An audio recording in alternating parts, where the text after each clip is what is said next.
My name is Rowan Blake. I am 34 years old. I knew it would be awkward, but I didn't think it would feel like walking straight into a wall.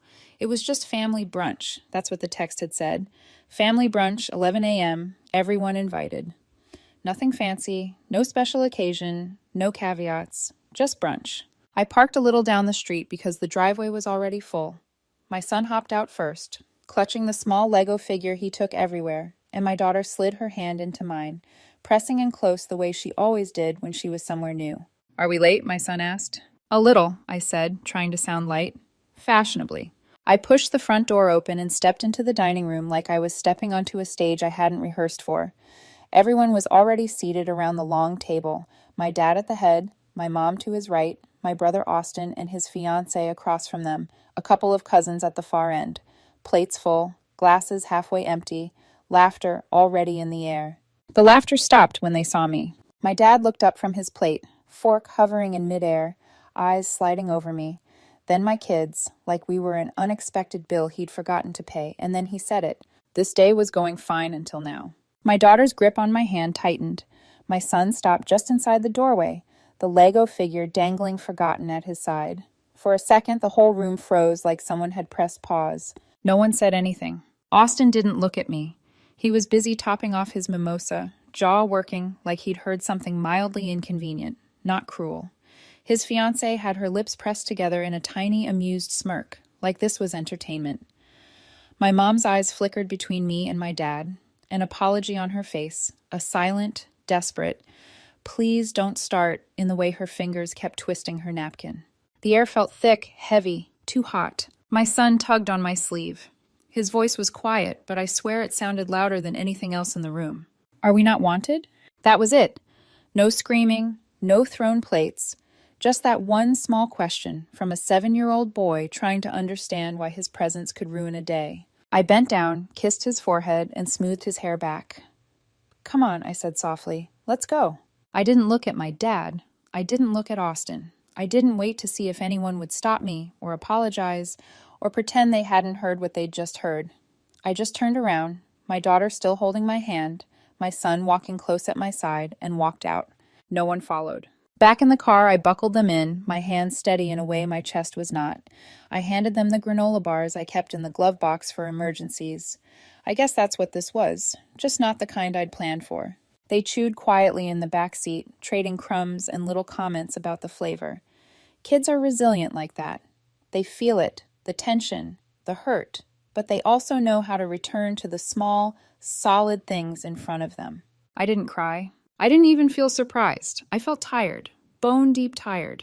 Tired of being the one who was supposed to be the bigger person, the understanding one, the dependable one, the one who wrote the checks.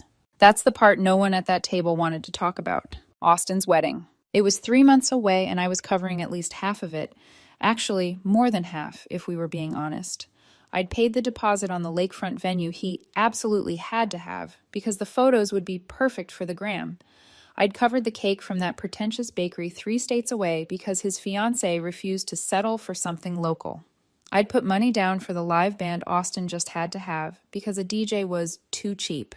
Thousands. I'd already spent thousands. I told myself I was doing something kind, that I wanted to help, that it was a way to show I supported them, even if they'd never really supported me. But underneath all that, there was another truth I tried not to look at too closely. I thought maybe, just maybe, it would fix something. Maybe my dad would look at me differently, not as the daughter who got pregnant too young and made things difficult for the family, but as someone successful enough to carry other people's dreams. Maybe Austin would see me as more than background noise, more than the sister who always figured it out somehow. I thought paying for his wedding might finally buy me a seat at the table I'd just walked away from. That night, after the kids had showered and fallen into bed, smelling like soap and sleep, the house was quiet except for the hum of the fridge and the distant sound of a car on the street. I sat at the kitchen table with my phone in front of me. The family group chat was still open from earlier. My mom had sent a picture before I'd arrived. Everyone at the brunch table smiling, plates stacked with food, champagne flutes lined up like glass soldiers. A perfect little scene. I wasn't in it. I stared at that photo for a long time. Then I started typing. Just to be clear, that comment this morning was completely out of line. You don't get to insult me in front of my children, not after everything I've done for this family. You've made it very clear where we stand. I paused, reading it back. My fingers hovered over the screen. Then I kept going. Austin, I wish you the best with your wedding, but I won't be contributing any further. The venue balance, the band, the cake, you'll need to figure it out without me. I'm stepping back. My thumb hovered over send for a heartbeat that felt like forever. Then I hit it. The message went through, that little whoosh sound suddenly sounding louder than anything in the room. For 5 minutes, the chat stayed dead. No dots, no responses, just silence. And then, like I knew it would, it started. Austin, are you serious right now? Austin, you can't just bail like this. Austin, we literally can't rebook everything. Do you know how much stress we're under? You're making this all about you. He didn't ask what my dad had said. He didn't ask how the kids were. He didn't ask why I'd finally snapped. He just went straight to panic and blame. Then my dad. A long message, the kind he loved to send when he wanted to sound reasonable while twisting the knife.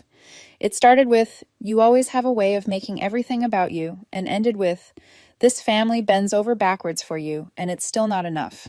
I laughed. Not because it was funny, but because it was so far from the truth that laughter was the only thing I had left between me and rage. That man hadn't lifted a finger for me in years. He hadn't helped when my first husband walked out. He hadn't shown up when my daughter was in the hospital with pneumonia. He hadn't even sent a card when I finally got my degree while working nights and raising 2 kids alone. But somehow, he was the victim, because I decided I was done bankrolling a wedding for people who couldn't stand the sight of me walking into a room. Austin's fiancé chimed in.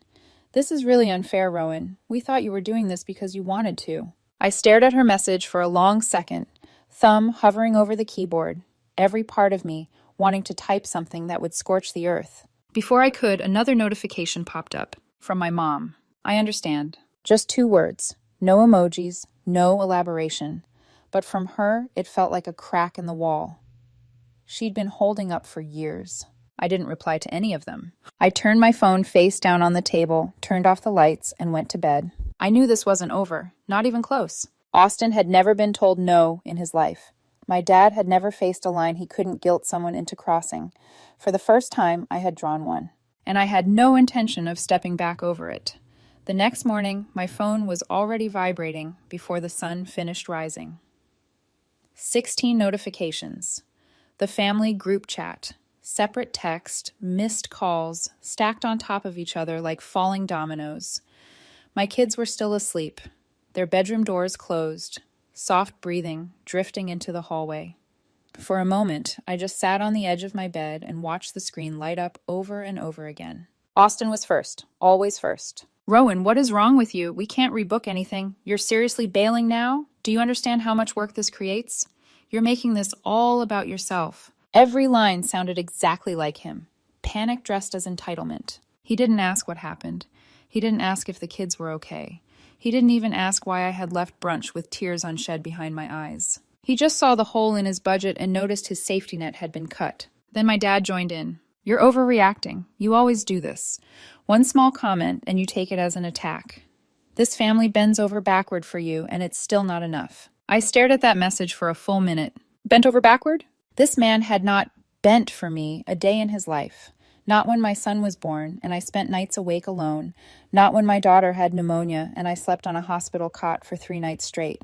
Not when I put myself through school in between double shifts. He had been a spectator, a critic, a judge, but never support.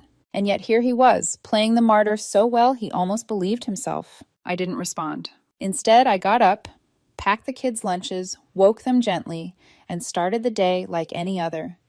But beneath the mundane motions, something sharp and cold had settled into place. I was done being their crutch. When the kids were finally out the door, I sat at my desk, stared at the list I wrote the night before, venue, cake, band, and opened my laptop. Time to pull every plug. The first call was the venue. The lakefront estate Austin had insisted on because a backyard wedding isn't aesthetic enough. The coordinator answered with a chipper voice that softened when she recognized my name. "Oh, hi, Rowan. Everything okay?" "Actually," I said, "I need to cancel the reservation." There was a pause, the clicking of keys, a small intake of breath. "You're still within the refund window," she said. "We can return the full deposit." Relief. Not emotional relief. Strategic relief. One big knot untied. Next was the bakery. the 4-tier almond buttercream cake with edible flowers from out of state. The woman on the phone sounded annoyed at first, but when she realized nothing had been made yet, her tone shifted. "We can refund all but the design fee." I told her that was fine. Honestly, I would have paid twice that just to close the book on it. The band was the only headache. Their manager tried to tell me they'd blocked out the date. I explained calmly that the rehearsal hadn't started yet and that the contract allowed for cancellation without extra charges. "You really want to back out?" the booking agent asked skeptically. "I really do." By 2 p.m., every vendor contract had been unwound. Every dollar I had sunk into the wedding was crawling its way back to me. A strange, quiet weight lifted from my chest. I took the kids on a walk afterward. My daughter collected fallen leaves, bright red and gold, turning them into treasures. My son asked if we were still going to Uncle Austin's wedding. I told him simply, no. He thought for a moment, then nodded. "Good," he said. "I don't want to go where people don't like us." That hit harder than anything my family had said in the group chat. Kids don't lie. They don't negotiate. They just see things as they are. Back home, the notifications had multiplied again. I ignored them while the kids drew pictures at the table. When they were busy coloring dragons and unicorns, I finally opened the family chat. No preamble this time. Venue canceled, cake refunded, band dropped. You'll need to replace all of it. My financial involvement is over. I hit send, set the phone down, waited. It took less than 2 minutes. Austin, you're insane. Austin, you're sabotaging the wedding. Austin, you're actually trying to ruin this. His fiancée, we trusted you. This is cruel. Then my dad, this is punishment. You're tearing the family apart. My mother didn't say anything in the chat, not immediately. But a few minutes later, she texted me privately. You did the right thing for yourself and your kids. I'm sorry you had to do it alone. I stared at those words until my vision blurred. Not from tears. Those had been pressed down too long, but from something quieter. Something like recognition, or maybe loss. I wasn't sure. That night, sleep wouldn't come. Not because I doubted myself, but because I knew this was just the first domino. Austin had never been told no. My dad had never been denied access to anything he wanted. They were going to push back. They were going to escalate. And I wasn't the same Rowan who used to fold under the weight of family expectations. I'd drawn a line. They were about to find out I meant it. That night, after the kids fell asleep and the house finally settled into that fragile hush, I stood at the kitchen sink rinsing dishes and trying to steady my thoughts. The moonlight came through the window in slices, cutting across the countertop like pale ribbons. My phone buzzed again and again on the table behind me. Austin's meltdown, my dad's scolding paragraphs, passive-aggressive emojis from the fiancé, but I let it buzz until the battery dipped to red. When silence finally won, I allowed myself one deep breath. And then, at 6:12 a.m. the next morning, my phone lit up with a name that made my heart stutter. Call from Jace. My husband. My husband who was supposed to still be deployed for another 3 weeks. My husband who had been sending me short, exhausted text messages about sandstorms and broken generators, and how much he missed the kids' voices. I answered before the second ring. The first thing I heard was his inhale. Sharp, bright, like he was breathing real air for the first time in months. "Rowan," he said, and everything inside me cracked open. He was back. He was here. He was coming home early. He didn't give me details. He couldn't. But he said enough for me to know he would be stateside within hours. "I'll explain the rest in person," he said. "Just, can you pick me up? Don't tell anyone I'm back yet. Let me see you first." When he walked toward me outside the base, duffel bag slung over his shoulder, uniform creased from 12 hours of travel, my whole chest tightened like someone finally let me inhale after months of holding my breath. I ran to him, and when his arms wrapped around me, the weight of the brunch, the insults, the group chat, the years of being the designated doormat, all of it hit me at once. I didn't cry at brunch. I didn't cry afterward.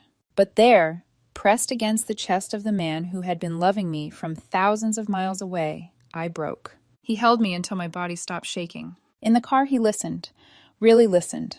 I told him everything. I didn't sugarcoat a single piece. The brunch, my dad's comment, our son's question, the years of paying for everyone else's needs, the wedding I was bankrolling to maybe earn a scrap of respect, the group chat's explosion, my cancellation of everything, my dad's visit, mom's confession, the silence, the tension, the fear, the anger. And then I told him something I didn't even realize I'd been thinking. They acted like I'm alone, I whispered, like I have no one. His jaw clenched. They won't think that for long, he said. When we pulled into our driveway, he kissed my forehead, helped me carry his things inside, and greeted the kids with a softness that made me feel like something solid had finally returned to our lives. By lunchtime, it felt like he'd never left. The kids clung to him, telling him everything he'd missed: soccer games, loose teeth, drawings on the fridge. The sound of their laughter filled the house like warm air, and the entire time, he didn't once mention my family. He didn't have to. He was waiting, letting me choose the moment the truth would land. I kept quiet for 3 days. Let Austin and my dad twist themselves into knots. Let the group chat melt down on its own. Let the silence thicken until it felt like fog. Austin tried the venue behind my back, again. The fiancé updated Instagram stories with vague quotes about overcoming betrayal.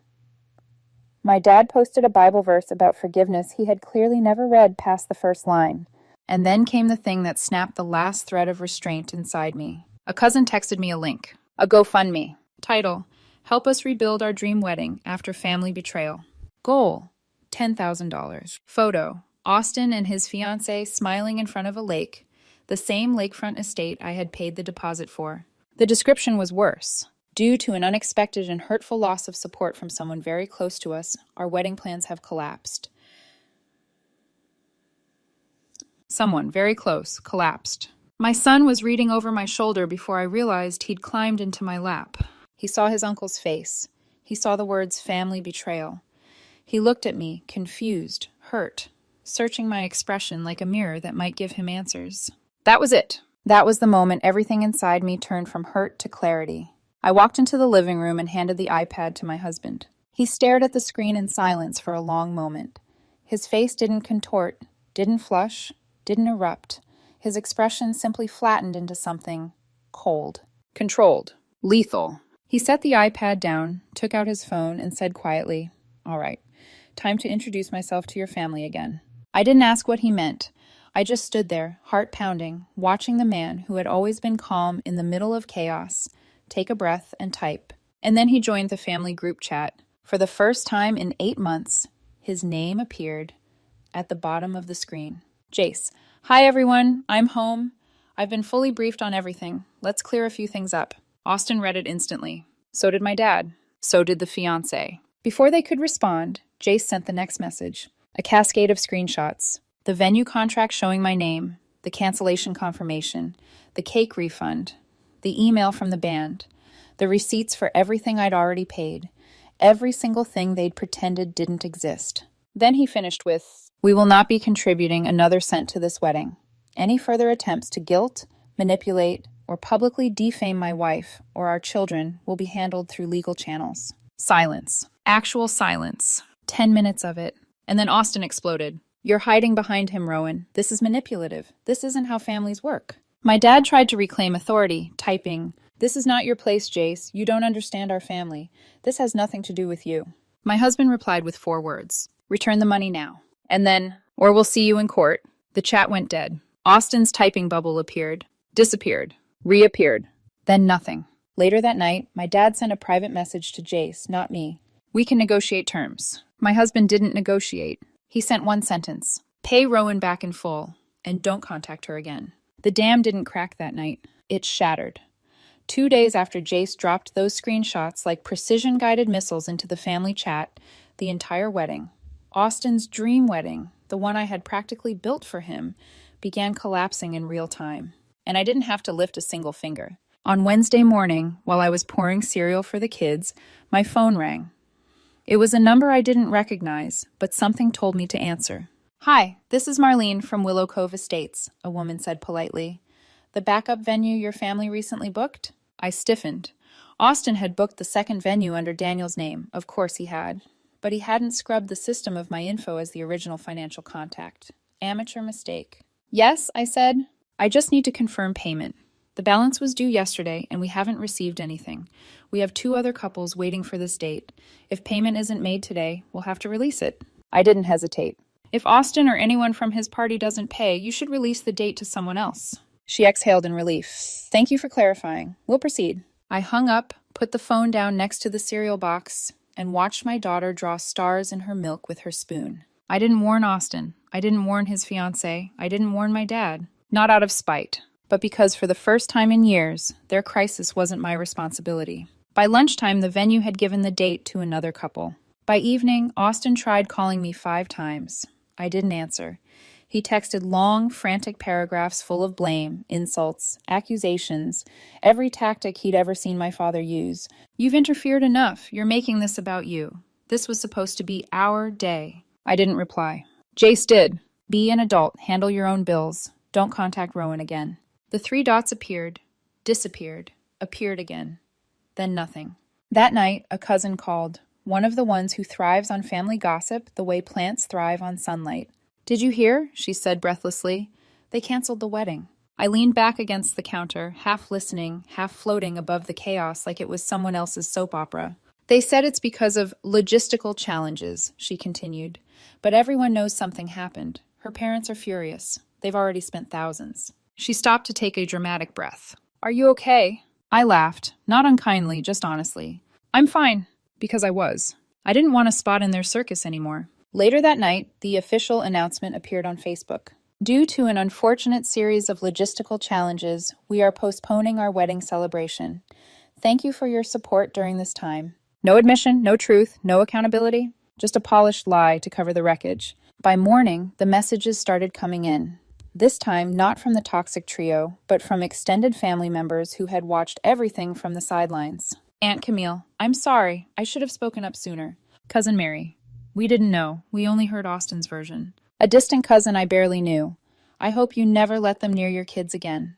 Some people only love you when it costs them nothing. I didn't reply, not out of bitterness, but because the messages weren't the beginning of healing. They were the epilogue to a truth I'd known for years. On Friday afternoon, after school pickup, I stopped at the grocery store for pasta and salad fixings. My daughter danced down the aisle. My son pushed the cart with exaggerated seriousness. That's when I saw her. My mom. She stood in front of the canned tomatoes, hair pulled back messily, wearing sandals even though it was cold. She looked smaller somehow, not fragile, just unburdened. When she saw me, she didn't hesitate. She walked straight over and hugged me. Not the tight, desperate kind, the soft kind, the real kind. We didn't say anything for a moment. Then she whispered, I told him I was done.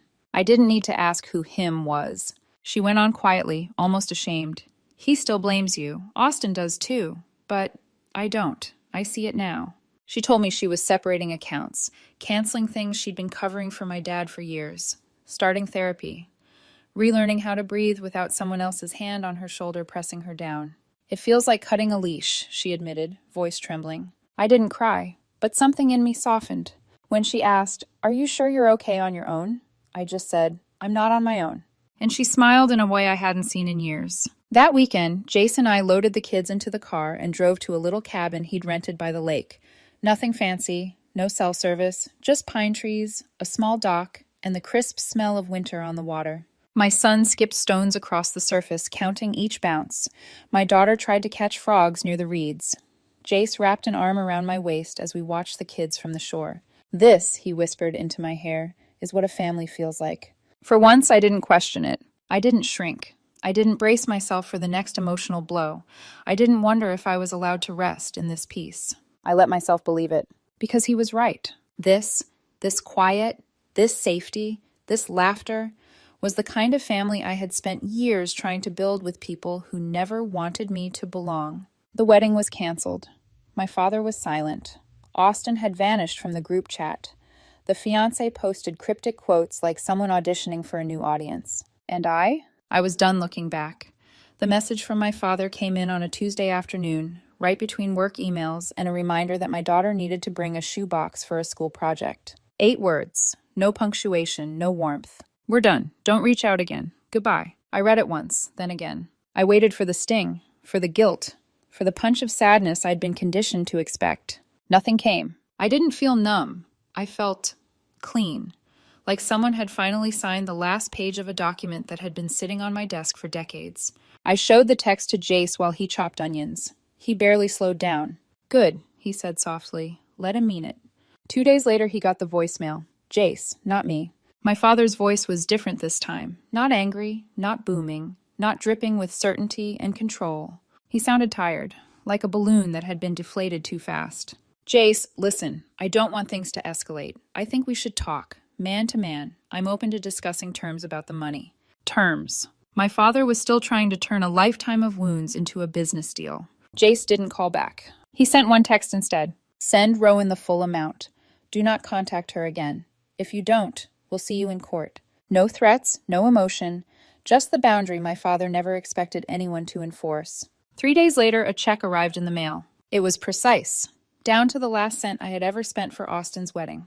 No note, no apology, no explanation. I sat at the kitchen table and stared at it. This was the ending of every argument I'd ever had with him. Every time I'd tried to earn his approval, every time I'd tried to impress him, every time I'd hoped he would finally see me. It all came down to a reimbursement, a refund for my suffering. And somehow, that made everything so much clearer. I deposited the check and never said a word. The original wedding date came and went. No photos, no announcements, no reposts. Austin's friends posted beach selfies, nowhere near the failed venue. His fiancée posted a glass of red wine with a caption, "Some endings are necessary." No ring in sight. I didn't ask questions. I didn't snoop. I didn't check their pages again. Their chaos no longer belonged to me. My mother stayed close in the quietest, gentlest way. She'd show up with groceries sometimes, or leave a bag of produce on the porch with a sticky note that said, "For the kids." She stopped wearing makeup to hide the tiredness. She stopped pretending Dad was a complicated man instead of a controlling one. One evening after dinner, she sat with me in the living room, her fingers wrapped around a mug of tea she hadn't touched. "It's peaceful here," she said, looking around. "I never had that in my own home."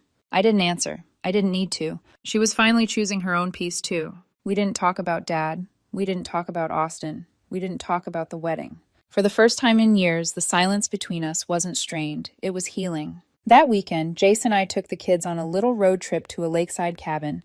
Nothing fancy. Just space, trees, air, a fire pit that crackled and spit sparks into the dark sky. The kids roasted marshmallows, faces sticky and glowing from the firelight. My daughter found a frog and named it Pickles. My son counted how many stones he could skip, each one bouncing a little farther across the water. I sat beside Jace on a weathered log while he draped an arm across my shoulders. "This," he whispered, "is what a family feels like." And for the first time in my life, I believed it without arguing with myself. Because this family, this small circle of 4, didn't require me to buy my place, didn't punish me for existing, didn't treat my love like something to be extracted or measured, didn't make me shrink to fit inside their comfort. They didn't shame me. They didn't use me. They didn't abandon me when I needed them. They were just there, present, constant, loving without conditions. The cabin was silent, except for the fire cracking and the kids laughing in the distance. My chest felt light for the first time since, maybe ever. Dad was right about one thing. We're done. Only he thought it was a punishment, a door slammed shut in anger, a disowning meant to hurt me. But for me, it was release. It was clarity. It was freedom. Walking away from them didn't leave me alone. It left me with the only family that actually chose me. And that choice, quiet, steady, warm, was worth more than any wedding, any brunch, any apology I never received. They were done, and so was I.